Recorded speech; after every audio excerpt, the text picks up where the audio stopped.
আসসালামু আলাইকুম। আশা করি সবাই ভালো আছেন। আমি এখন আছি বাংলাদেশ কৃষি গবেষণা ইনস্টিটিউট টমেটো ফিল্ডে। প্রচুর টমেটো হয়েছে। সব টমেটো এখনও পাকেনি, তাই বোঝা যাচ্ছে না। পাতার থেকে টমেটো বেশি। নেট দিয়ে আটকায় দেওয়া হয়েছে যাতে পাখি তারপরে কোনো মানুষ ঢুকতে না পারে। প্রচুর টমেটো, প্রচুর।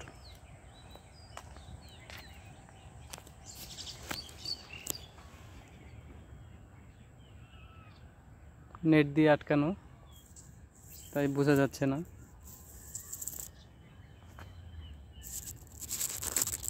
প্রচুর টমেটো। সবাইকে অনেক অনেক ধন্যবাদ। চ্যানেলটি সাবস্ক্রাইব করে লাইক দিয়ে পাশে থাকবেন।